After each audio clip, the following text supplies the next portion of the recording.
Gems and Jewels, Dr. Sri Kumar, Doctorate in Astrology and Numerology. 45 வருடங்களாக ஜோதிடம் மூலம் பலரின் வாழ்வை நல்வாழ செய்தவர். விதியை வெல்லும் என் ஜோதிடம், கம்ப்யூட்டர் ஜாதகம், ரத்தினக்கல் பரிந்துரை, வாஸ்து பொருட்கள், சீன வாஸ்து பொருட்கள், கைரேகை, ஜாமக்கேல் பிரசன்னம், தீராத நோய் தீர, கடன் தீர்க்க, வெளிநாடு செல்ல, வியாபாரம் தொழில் வெற்றிகரமாக செய்ய, விரைவில் திருமணம் அமைய, குழந்தை பேறு பெற, அரசியல் சினிமா போன்ற தொழில்களில் ஜொலிக்க, சொத்து சேர்க்கை பெற, கல்வியில் வெற்றி பெற, குடும்ப ஒற்றுமை, வாகன பொருத்தம், புது வீடு கட்டுதல் போன்றவைக்கு ஜாதகம் ராசிக்கற்கள் தரப்படும். அணுக வேண்டிய முகவரி Kamali gems and jewels near Anna Nagar west depot, Chennai 40. Contact number 9962081424 8939505645 www.parigaramum-payangalum.com www.drsrikumarjodhiram.com by appointment only. Captain TV நேயர்களுக்கு என் அன்பு கலந்த வணக்கத்தை தெரிவித்துக் கொண்டு பரிகாரங்களும் பலன்களும் என்ற அற்புதமான பகுதியிலே மன மகிழ்ச்சியை கொடுக்கின்ற வழிகாட்டுகின்ற இந்த நிகழ்ச்சியிலே நாம் இன்று எடுத்துக்கொண்ட தலைப்பு தொகுப்பு என்னவென்றால் பிறவி தோஷத்தை கழிக்க. நான் ஏற்கனவே சொன்னது போல இந்த அரிய பிறவி அரிது அரிது, மானிடராய் பிறத்தல் அரிது என்று சொல்லும் பொழுதே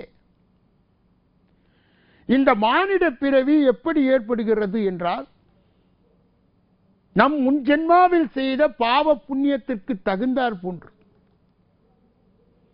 அண்ட சராசரங்களிலே எவ்வளவோ கணங்கள் வாழ்ந்து கொண்டிருக்கிறது, எவ்வளவோ உலகங்கள் இருக்கிறது.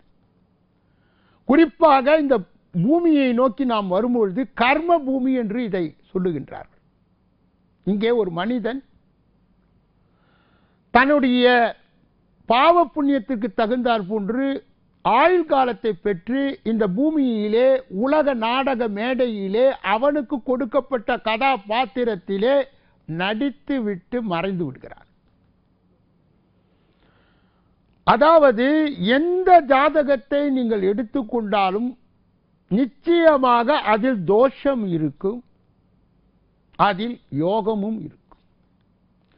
இந்த தோஷமும் யோகமும் தான் நம்மை ஜோதிடரிடம் அழைத்து செல்லுகிறது. அவர்கள் நம் ஜாதகத்தை திறந்த உடனே நாம் கேட்கின்ற கேள்வி இரண்டு தான். ஒன்று, என் ஜாதகத்திலே இருக்கின்ற அதட்ட அமைப்புகள், அதாவது யோகங்கள் என்ன?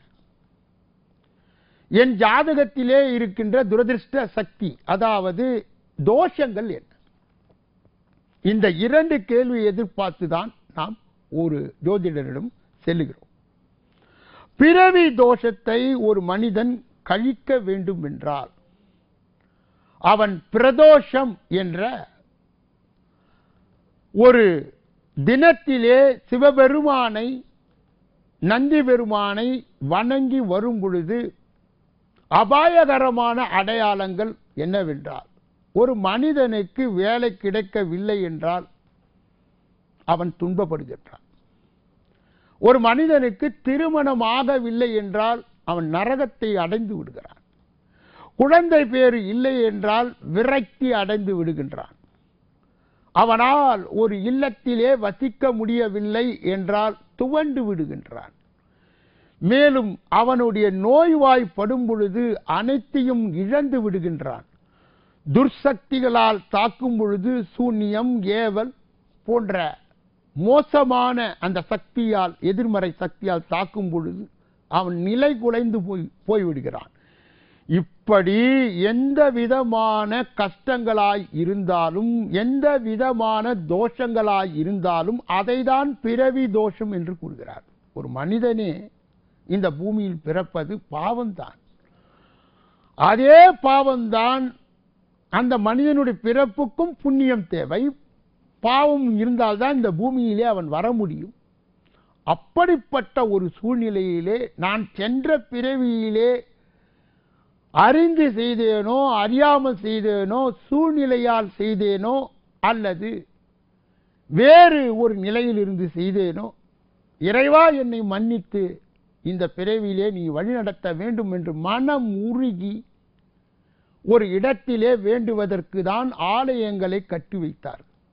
அதிலே இந்த பிரதோஷ வழிபாடு என்பது பிரதோஷம் என்றால் தோஷத்தை விலக்கி வைக்கின்ற ஒரு சக்தி சிவபெருமானுக்கு மட்டும்தான் உண்டு.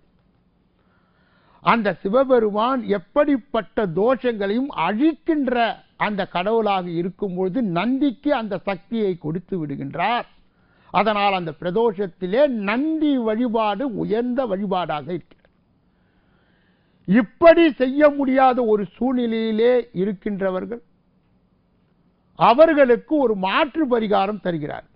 காளை மாடுகள் அவர்கள் வீட்டிலே வளர்த்தாலும் பிற இடத்தில் இருந்தாலும் அதன் வாலை தொட்டு வணங்கி மும்முறை அந்த காளை மாடை சுற்றி சிவபெருமானை நினைத்து கொண்டாலும் கூட பிரதோஷத்திலே கலந்த அந்த ஒரு சக்தி வந்து விடுகிறது. பிரதோஷம் என்பதிலே உச்சமான பிரதோஷம் எது என்றால் சனிக்கிழமையிலே வருகின்ற அந்த பிரதோஷம் சனி பிரதோஷம் என்று அழைக்கப்படுகிறது.